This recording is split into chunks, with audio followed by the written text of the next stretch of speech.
امریکہ اور اسرائیل کئی برسوں تک اگر کسی چیز کو سب سے بڑا خطرہ قرار دیتے رہے تو وہ ہے ایران کا نیوکلیئر پروگرام۔ جون 2025 میں جب سے یہ رپورٹ سامنے آئی کہ ایران 60% یورینیم کو افزودہ کر کے سٹور کر چکا ہے تو ایران پر الزام لگا کہ ایران نے اپنا نیوکلیئر بریک تھرو ٹائم یعنی ہتھیار بنانے کے لیے درکار وقت کو کم کر کے چند ہفتوں تک کر دیا ہے، یعنی اگر ایران چاہے تو مختصر وقت میں ایٹم بم بنانے کے قریب پہنچ سکتا ہے۔ اس سے پہلے بھی اس وقت دنیا میں ہلچل مچ گئی تھی کہ جب مارچ 2023 میں IAEA یعنی انٹرنیشنل اٹامک انرجی ایجنسی کے انسپیکٹرز کو ایران کے فوردو پاور پلانٹ کے پاس 83.7% انریچڈ یورینیم کے پارٹیکلز ملے تھے۔ ایک ایٹمی ہتھیار بنانے کے لیے یورینیم کو 90% تک افزودہ کرنا پڑتا ہے۔ سب کو اندازہ ہو گیا کہ ایران اب بم بنانے سے صرف ایک قدم دور ہے۔ امریکہ، اسرائیل، برطانیہ اور ان کے اتحادی کئی سالوں سے اس تشویش میں مبتلا ہے کہ کہیں ایران نیوکلیئر پاور نہ بن جائے۔ ان کا یہ الزام رہا ہے کہ ایران خفیہ طور پر جوہری ہتھیار حاصل کرنے کی کوشش کرتا ہے۔ 4 امریکی صدور George Bush, Barack Obama, Donald Trump اور جو بائیڈن کے دور میں ایران کا نیوکلیئر پروگرام سب سے اہم مسئلہ رہا۔ 2024 کے آخر تک ایران کے پاس اتنا جوہری مواد موجود تھا کہ وہ 2 ہفتوں کے اندر 5 یا 6 ایٹمی بم تیار کر سکتا تھا۔ کچھ ماہرین نے اندازہ لگایا تھا کہ اگر ایران کا فوردو پلانٹ صرف IR-6 سینٹریفیوجز چلائے تو وہ صرف 2 سے 3 دن میں 25 کلو گرام ہتھیاروں کے معیار کا یورینیم تیار کر سکتا ہے۔ Institute for science and international security نے جون 2025 کی اپنی مانیٹرنگ رپورٹ میں کہا کہ ایران کے پاس تقریباً 21,900 سینٹریفیوجز ہیں، جن میں سے 14,700 بالکل جدید ڈیزائن کے ہیں۔ ان میں سے تقریباً 18,000 اس وقت کام کر رہے ہیں۔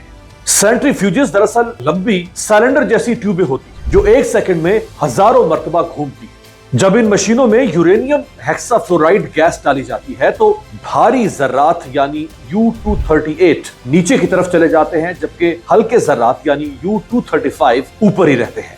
بہت سے سینٹریفیوجز میں اسی عمل کو بار بار دہرانے سے یورینیم 235 کی مقدار بڑھ جاتی ہے۔ یہ مقدار جتنی زیادہ ہوتی ہے اسے اتنا ہی ہائیلی انریچڈ یورینیم کہا جاتا ہے۔ اگر یہی یورینیم 90% سے زیادہ انریچڈ ہو جائے تو اس سے نیوکلیئر بم بنایا جا سکتا ہے۔ ان رپورٹس نے سپر پاورز کی نیندیں حرام کر دی۔ ایران کا اس حوالے سے مسلسل یہ موقف رہا کہ اس کا یہ پروگرام سویلین پرامن مقاصد کے لیے ہے۔ سپریم لیڈر آیت اللہ علی خامنائی کا فتویٰ بھی تھا کہ ایران ایٹمی ہتھیار نہیں بنائے گا، لیکن امریکہ اور اسرائیل کبھی مطمئن نہ ہوئے اور اسے خطرہ قرار دیتے رہے۔ صدر ٹرمپ اور نیتن یاہو بار بار یہ کہتے ہیں نظر آئے کہ ایران کو جوہری طاقت نہیں بننے دیں گے۔ نیوکلیئر پروگرام کی وجہ سے ہی ایران پر سخت عالمی اقتصادی پابندیاں عائد کی جاتی رہیں۔ جون 2025 میں ایران اسرائیل جنگ کے دوران امریکہ نے ایران کی 3 جوہری تنصیبات فوردو، نیتنز اور اصفہان پر حملے کر کے انہیں تباہ کرنے کا دعویٰ کیا، لیکن جنوری 2026 میں امریکی صدر ڈونلڈ ٹرمپ ایک بار پھر یہ کہتے نظر آئے کہ ایران کو نیوکلیئر پاور نہیں بننے دیں گے۔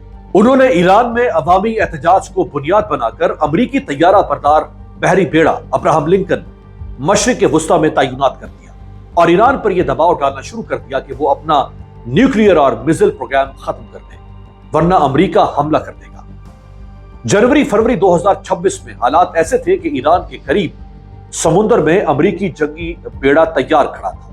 حالات اس خطرناک موڑ تک کیسے پہنچے یہ جاننے سے پہلے ہم ایران کے نیوکلیئر پروگرام کی کہانی کو شروع سے سمجھتے ہیں۔ امریکی صدر آئزن ہاور نے 8 دسمبر 1953 کو اقوام متحدہ کی جنرل اسمبلی میں ایک تاریخی تقریر کی تھی۔ اس وقت تک اس ٹیکنالوجی پر امریکہ کی اجارہ داری نہیں تھی، بلکہ دنیا کے کئی دوسرے ممالک بھی ایٹمی ہتھیار بنانے کی صلاحیت حاصل کر رہے تھے۔ آئزن ہاور نے کہا تھا کہ نیوکلیئر انرجی کا پرامن مقاصد کے لیے استعمال ہونا چاہیے۔ انٹرنیشنل اٹامک انرجی ایجنسی کے قیام کی بنیاد آئزن ہاور کی اسی تقریر کے بعد رکھی گئی۔ اس کے ساتھ ساتھ ایٹمز فار پیس کے نام سے ایک پروگرام بھی شروع کیا گیا۔ اس پروگرام کے تحت امریکہ نے ترقی پذیر ممالک کو جوہری توانائی کے پرامن استعمال میں مدد دینے کے لیے تربیت اور ٹیکنالوجی کی منتقلی شروع کی۔ انڈیا اس پروگرام کا فائدہ اٹھانے والا پہلا ملک تھا۔ اس کے بعد جنوبی افریقہ، اسرائیل، ترکیہ، پاکستان، پرتگال، یونان، اسپین، ارجنٹائن، برازیل اور ایران کو بھی امریکہ سے ایٹمی امداد ملنا شروع ہو گئی۔ ایران نے 1957 میں U S atom for peace programme کے تحت سول نیوکلیئر پروگرام شروع کیا۔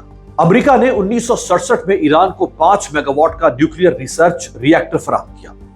اس کے ساتھ اس کے آپریشن کے لیے درکار انتہائی افزودہ یورینیم یعنی انرچڈ یورینیم بھی فراہم کیا گیا۔